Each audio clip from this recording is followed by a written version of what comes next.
Good evening, everyone. I hope you can all hear me. Yep. Wonderful. Good. I was going to say if I didn't hear confirmation, then I was just going to pretend that I did. So we have about 20 attendees right now. A few have jumped on just in the last few seconds or so. So I will go ahead and get started. Thank you for joining me this evening. Just wanted to make this time available on a consistent basis to have school board presidents join and have the opportunity to just visit directly with me. I know I do the 3 o'clock briefing calls that many board presidents are able to join or are not able to join, depending on what their work life looks like right now. But it's not a very interactive Q&A, and so I wanted to, I just wanted to make sure that we had the time to share with everyone tonight some Q&A time to have some specific questions gone through.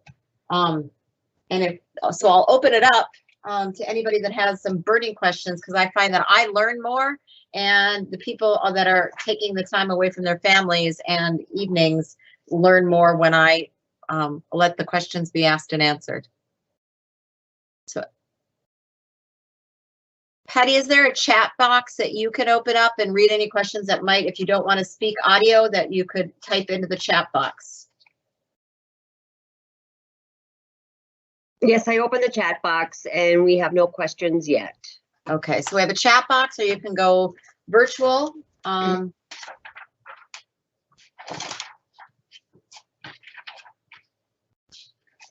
If you're calling in on the phone line, just *6 to unmute your phone. I got a question. Yes. Is there going to be a subsidy for buses, for the bus service from the state for these final months here, month and a half or whatever it is? So that's one of the most highly sought after answers and questions that we receive. So to be clear about the transportation dollars, 100% of your transportation dollars was delivered out with your April 1st payment. And so for the 1920 school year, 100% of school districts received 100% of their transportation dollars, because the transportation dollars are based on a formula based on each school district's riders, and miles per ride from last year. So it's much like the Student Foundation aid payment, it's a year behind.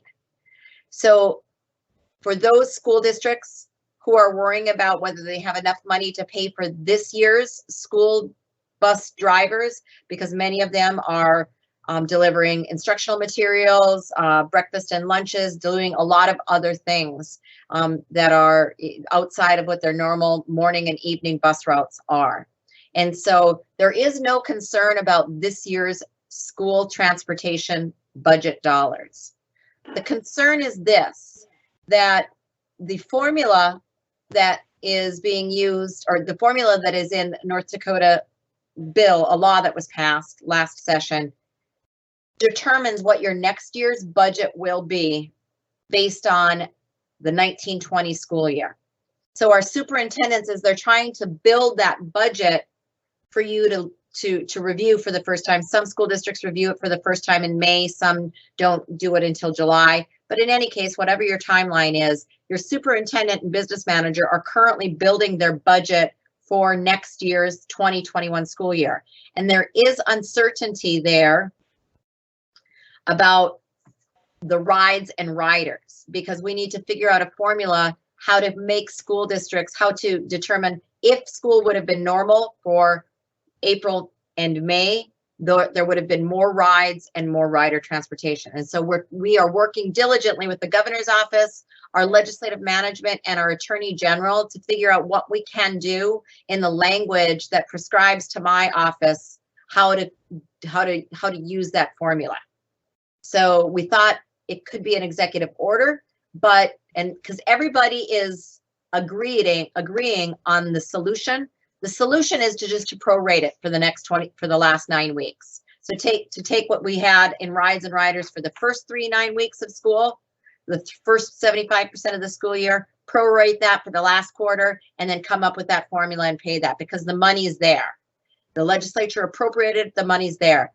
The only hiccup and hangup is how do we get the language to conform and who has the authority to do that? Is it the legislative management? Is it the full legislative body? Is it the budget section? Who gets the authority to make that decision? So the money's there. We have the solution. Everyone agrees on the solution. We're just now determining how to make it legal within language and who has the authority to make it there. So the money's there and the intent is there, and you guys are okay for the 1920 school year. We're just trying to figure out how to make sure we're going to be able to get your superintendent and business manager the right numbers to budget for the next year. Hope that was helpful. So if you have a leased bus service, do you suggest that the district pay 100% to them? So that it's going to be different for each situation. I had a couple conversations this week with a couple school business managers from large and small school districts, and then a couple superintendents from a large and small school district and the representative. So it is going to be different. So if you are working, if you have a leased bus driver and you have that leased service, explain the situation to that bus driver and say, your money is here for this year. You know, we may need to come to some sort of agreement for the upcoming years, or for this upcoming year, this 1 year. We're going to have the money, but it may take some time for our legislators to work through what that process is. But I would say the money is in your budget for this year. So work through with your superintendent and your business manager which situation and how that will play into your budgeting for next year. And the intent from the governor when he kept the payment whole on April 1st was that he hoped that school districts would then in turn keep their employees whole as well. So we wouldn't be faced with a significant shortage of paraprofessionals, teachers, and bus drivers next fall again.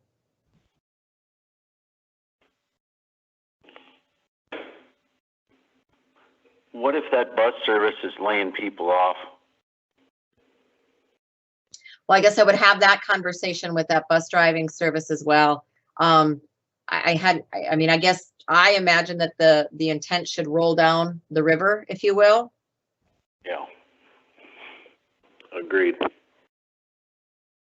So again, that's these are the specific local contexts that are very important to have, rather than a blanket solution. But those are, you would hope, I guess, that you just pass along that intent from the state to the school district to the contractors to employees. Yep, thanks. Thank you. That was a good question. Any others?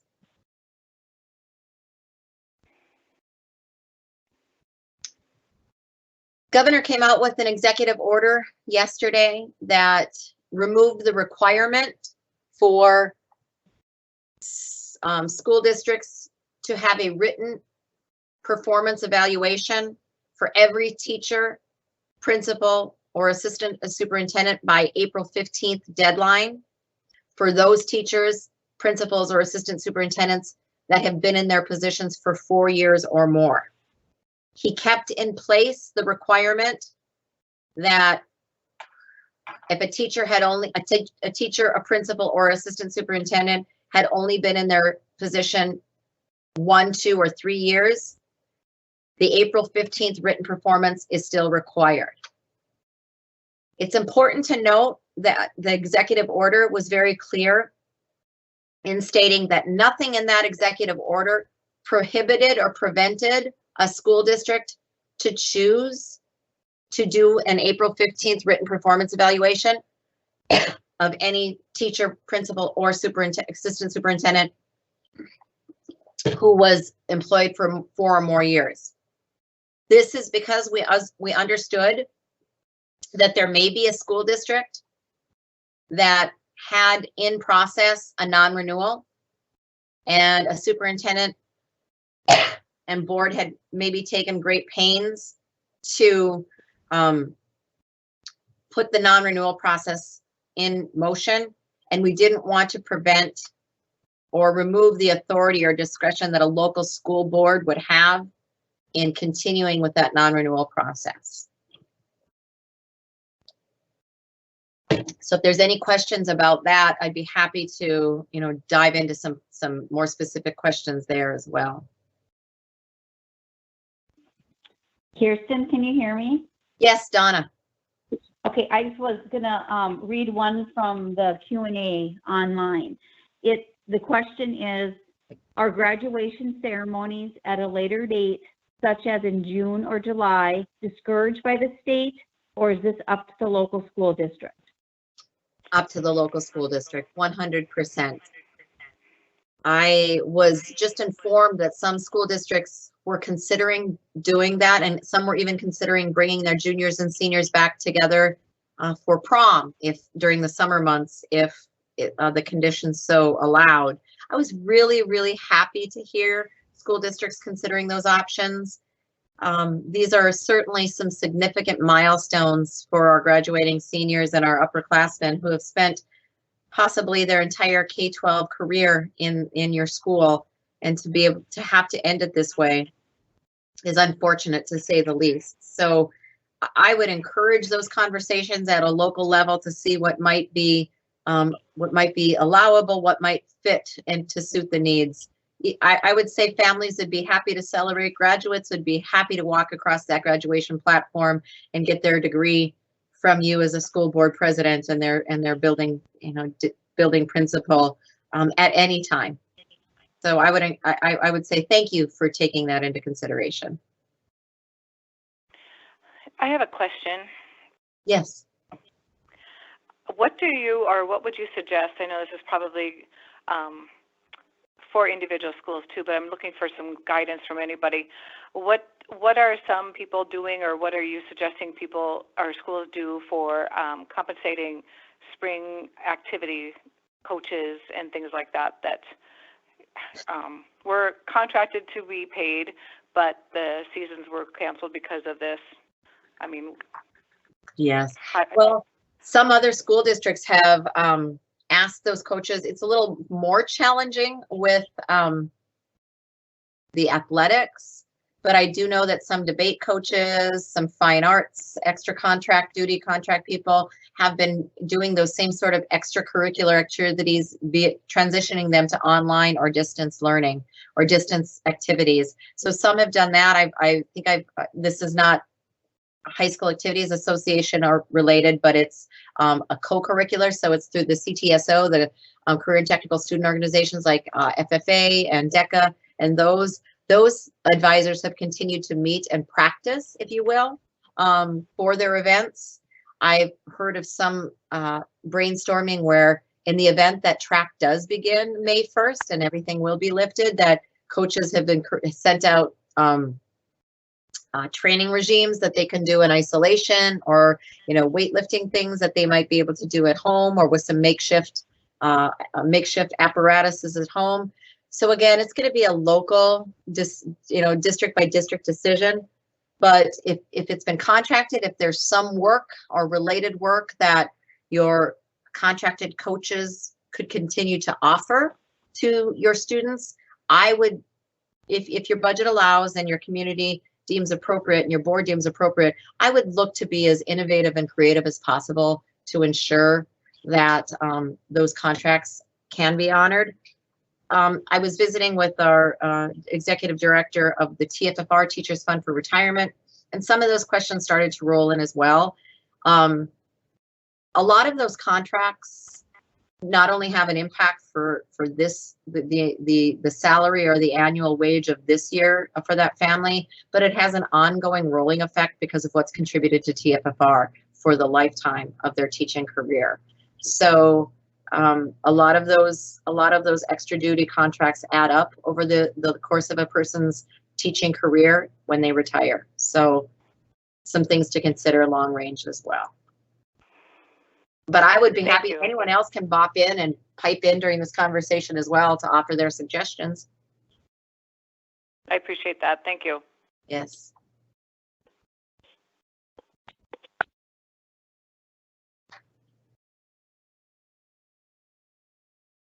Any other questions?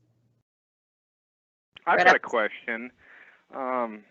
It seems like certain scholarships need a graded a grade for to apply and to be qualifying for a scholarship, and a lot of people are talking about pass fail or attendance or this last 9 weeks, this last quarter, or last half of the semester, etc.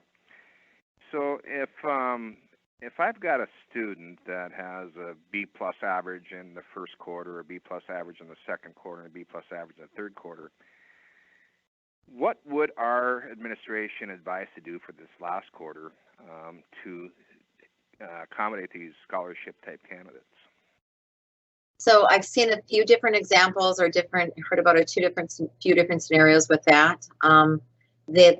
Some are still continuing to take graded assignments. Some have actually increased the number of graded assignments. I heard from one high school student today that there's been an increase of actual graded things, that quizzes and graded assignments, to ensure that the students remain engaged. I've also heard of some examples, much like the transportation dollars, that they'll prorate the last quarter. They will take the average of the first 9 weeks, second 9 weeks, third 9 weeks, and then just average that out and attribute it to and apply that to the fourth 9 weeks. I've heard some people vehemently opposed to that by saying, well, you should expect, if you're just beginning to teach them Algebra 1, the first 9 weeks they're going to be a little rockier. Second 9 weeks they're going to get the concepts better. Third 9 weeks they're just going to be hitting their groove, and their fourth nine weeks is where they would be hitting their real strong stride. And so they didn't agree with prorating. I would say that probably the most popular or the most frequent idea that I've heard is to keep the grades, to have kind of an end cutoff at that March 15th date, keep the grades there, and then have them demonstrate proficiency or mastery of the content that they're learning in this new way. So kind of consider that third 9 weeks was their final, but to continue to keep students engaged, set a demarcation of mastery of the content that they've learned during this time. I will tell you that one of the things that we are, we exist, boards exist, leaders exist for one purpose. We exist, there's a lot of other factors that we have to consider as board members and as educational leaders, but we exist for student outcomes. And I mean, that should drive everything that we do, have continuous learning, and every decision that we make needs to be centered around our North Star of our students learning, and are they learning what they need at that grade level. And so what do our students need to learn during this time? This is my personal opinion now. They do need to learn math, science, English, but they also need to learn scheduling, regulation, adaptation, flexibility. So there's a lot of personal skills that are being learned during these times that I hope school districts and boards consider as they deem a person worthy to pass on to grade 5 or from freshman year to sophomore year. There's a lot, I think, that we're all learning during this time. Tough though.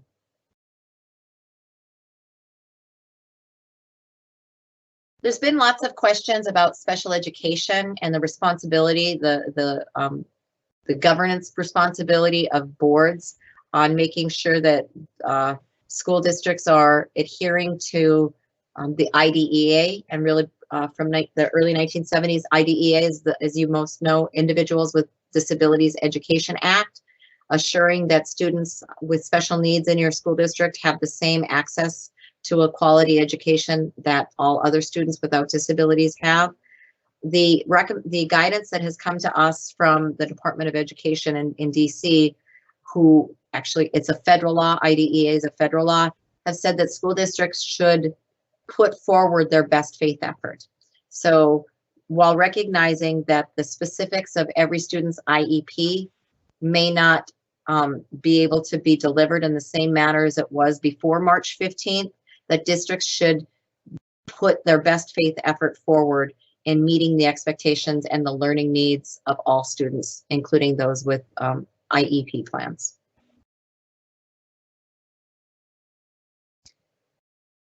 Another issue that I think I can update you on that is relevant to the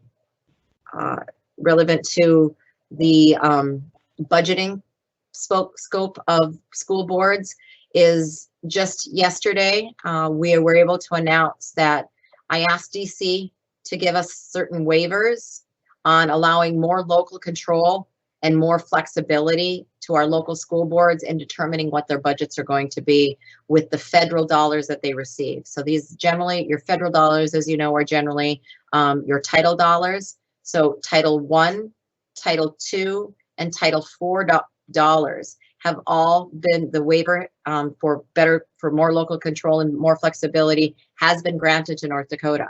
So for what this means to you as budgeting governance people is that your Title I dollars, you used to not be able to carry over those Title I dollars. You had to spend it by the end of the year or you lost it. So that carryover cap has been eliminated for this year. So if your school district was not able to expend all of your Title I dollars by the end of this school year, you'll be able to carry those over into the 2021 school year with no cap on that. You won't have to turn anything back. Your Title II dollars, there was a very narrow definition of what those Title II dollars could be used for professional development. That specific criteria has been waived. So you will be able to expend your Title II dollars on a broader scope of services that your principals and your school board, and your superintendent and your business manager will come to you with suggestions on how those professional development dollars might be able to be used. You have a broader scope to be able to approve those than you had before. We are encouraging at the state level, given this and not knowing when we might be able to return, if we'll be able to return to normal building level instruction next year. We're encouraging school boards, school districts to take a look at what they might offer and expect for professional development for online learning. Do you want all of your teachers to have some of their continuation credits be a course in online, the best practices of online learning? Do you want your principal to have one of his or her CEU credits for license renewal to include a course on best practices of online learning? So those are some things to consider for those Title II dollars. The other title dollars, your Title IV funding, removes all of the caps and all of the expectations of percentages that your Title IV dollars must be used for. So one example of that is technology equipment. So only 15, under the current expectation of Title IV expenditures, only 15% of your Title IV dollars could be spent on technology. That cap has been eliminated. All of the caps for spending expenditures has been removed through this waiver that I asked for. And we just received approval yesterday. I think I told you that. But so when you go into building next year's budget, you may see some different line items, different percentages, different approaches to what your superintendent has presented to you with your business manager. So I just wanted you to make you aware of that. So Kirsten, this is Donna. Can I read some more questions to you? Please, yes. Okay. Now that distance learning has been established in all school districts, has there been any discussion about using this procedure to hold school during a blizzard or other prohibitive behavior or weather? So I sure hope that it allows this to move forward. The 2019 legislative session had a bill that would have allowed distance learning to count for snow days. So it could be used in times of inclement weather. I was very supportive of this bill. The Department of Public Instruction as an agency took a positive position for this bill. So we track about 200 bills. We either support, oppose, or monitor. And so there are very few that we really weigh in on as an agency, but either opposing or supporting. But this is one that we as an agency did support and testified in favor of. Unfortunately, the bill failed in the House. It didn't even make it through crossover. It didn't make it into the other chamber, to the Senate. It failed in its originating House, in its originating chamber in the House. And it was a very close vote, but it failed, and I was disappointed. And I think our school districts would have been one step ahead of this in planning purposes in this pandemic event. But in any case, I think that this experience has allowed some of the questions that may have caused the bill to fail, to those questions to be answered during this time. So I suspect that that same proposal will be will make an appearance in the 2021 session. I, again, personally will be very supportive of that bill, and I believe our agency would, again, vote in favor of it. I believe that there'll be a lot more support for it because of the unanswered questions that have now been answered through this pandemic event.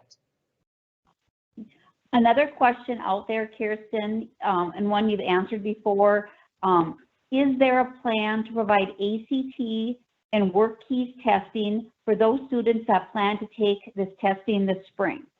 Yes. So the ACT testing dates, some of our students weren't able to take it this spring, and they missed the at school on location test date because we were already closed. The governor had already provided his executive order. So what the agreement that that DPI has come to with ACT is that North Dakota students that weren't able to take the ACT during the normally scheduled day at their local school district will be provided a voucher number to take the ACT exam in either June or July at a location closest to them at their convenience. They will just need to get this voucher from DPI. School counselors are helping coordinate that. High school principals are helping coordinating that number. We've already gotten those names and numbers from each of our local school districts, and those students will be given a voucher to take it in June or July.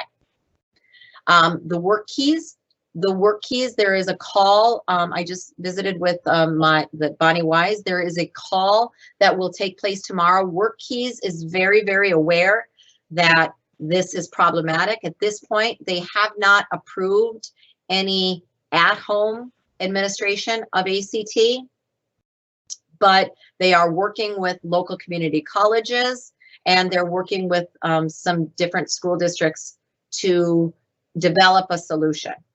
So here's what we know about WorkKeys and ACT that is probably driving this timeline question more than anything else. It's the scholarship, the North Dakota Academic Scholarship and the North Dakota CTE Scholarship. There are certain deadlines that say, and expectations that say, if a student wants to, it has earned the ACT, or the academic scholarship, then it must score a 24 on the ACT before they graduate from high school, or they must get a certain number of a certain score on the WorkKeys before they graduate from high school. I have a team right now that is working with the governor's office on an executive order that would suspend the need for them to have that WorkKey test or that ACT exam taken with the qualifying scores before they graduate. So we're extending the deadline. Right now, we're anticipating that that deadline might be August 1st, that they would need to either take those WorkKeys or ACT, but we're still working on it because if WorkKeys doesn't seem like they can get the administration sites up and running before August 1st, we are very, very willing and want to be responsive to make sure that that date, that deadline date is as far out in the executive order as necessary. So all of those students that have worked so hard during their high school career to earn that academic scholarship and need to take the ACT and that WorkKeys or the CTE scholarship and just need to take the WorkKeys test, that we make sure that we'll be accommodating to them. So stay tuned, more information. ACT dates are set and the path forward has been declared. We're still working with WorkKeys to make sure that to get them to know that they just need to set some administration sites and dates. Other questions, Donna? None posted. Okay. I'm going to take this time. Many of you know, I'm going to take this time to introduce Donna Fishbeck. Many of you know me, and we've had multiple times to visit either face-to-face at the NDSBA conferences or a negotiation seminar, or we've been on the phone, and you know that I served as the school board president in Mandan for 7 years, 7 of the 9 years that I served on the Mandan School Board. So have a long history and good feelings and great respect and admiration for all of you that are on the phone and part of the School Boards Association. But what you should know is during those 7 years that I served as school board president in Mandan, Donna Fishbeck was my vice president during that entire term. She too served 9 years on the Mandan School Board, and she served 7 of her 9 years as my board president. So she is now, she joined me at the Department of Public Instruction last May. She's coming up, no, actually the end of April. She joined on her birthday, end of April of 2019, and she is the chief of staff. She's the chief of staff at the Department of Public Instruction here as well. So we've kind of moved a lot of school board thinking, school board philosophy, school board culture of leadership and support for local school districts and local governance to the DPI office. And so you're meeting Donna tonight via teleconference.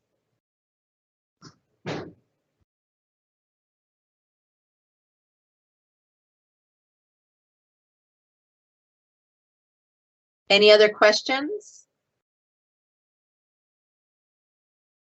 Alexis, I know that you've joined us. You have any thoughts or questions?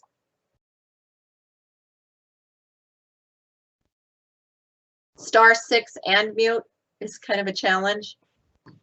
Hi, Kirsten. Yeah, it just takes me a little bit to unmute myself. I don't have much to add other than just to direct folks. We've been getting a lot of questions about elections in light of the governor's executive order late last year. So just wanted to let folks know that our elections guidance is now available on our website, and we're hosting a webinar for your business managers next Tuesday. Very good. If I can take some time just to put a plug in, I'm really trying to elevate the quality of education that we have in North Dakota, because we are very fortunate to have leaders like you and teachers in our schools and superintendents and principals in our districts. We have extended the North Dakota Teacher of the Year application deadline date to May 8th. And it was my goal this year to have a teacher honored from every one of our 53 counties in North Dakota. I want to identify and recognize as a County Teacher of the Year a teacher in every one of our counties. We have made the nomination process, application process extremely efficient and simple for this first round, so we can achieve our goal of 53 County Teachers of the Year. I'd encourage any of you, all of you on the phone tonight, to recognize, think about who might be in your district that would be worthy of that nomination and deserve to uphold and be a representative, not just as being an excellent teacher for himself or herself, but someone that really recognizes and exemplifies the profession of teaching and comes at it in an incredibly extraordinary way. So just our DPI website has that nomination form, and just know that we are extending that deadline to May 8th. And Alexis, anything that you can do to help us get information or the word out about that, we'd really appreciate it. Absolutely. Would you mind having Patty or Donna email me something? We'll make sure to get that in our newsletter this month as well. Absolutely. I sure will do that for sure. Yeah. So I know that if any of you have been watching any of the press conferences, I want, you know, that I've been drawn to relying on Mr. Rogers' quotes. And I know that even when the Twin Towers fell in 2001, being an adult who was a teacher and a mother of 3 young sons at the time, was really drawn to that hero, that presence that Mr. Rogers had in my life as a child, and was now going through helping a whole new generation deal with so many scary things. And I as soon as this all happened, I began to ask myself the question, it's like, where is Mr. Rogers when you need him? And I do want to share with all of you, I could go on and on about Mr. Rogers' quote, but Mr. Rogers said, anyone who does anything to help a child in his or her life is a hero. And so that's really how I look at all of you during these times, making decisions in rapid fire time. But at the end of the day, everything that you're doing is to help a child in your school district. So thank you for being that beam, that light. A huge shout out to you, to all of your teachers, your child nutrition providers, your custodians, your bus drivers, your paraprofessionals, your families, your students themselves, your educational leaders, building principals, district superintendents. There is so much to be grateful for, so much that we have to look to, and that we may not have had an opportunity to acknowledge in the past. One good thing that's coming out of this is, I think, a certain broader and brighter understanding of the role that public education and school board members and school districts play in the very fabric of our state and the communities all across the state. So I know that these times are challenging, and I know this isn't the way that we wanted to be spending our spring, but if we can all just reach out, help each other, support each other, and understand that forgiveness and grace as we all make our way through this really unknown territory is given to everyone around us, and it should be given to each of you and to all of you that you're dealing with in the district. So be kind to yourself and be kind to others, and thank you for spending this time with me this evening. You have a lot pulling at your time and a lot that you could be doing, and I just appreciate the time that you've spent with me.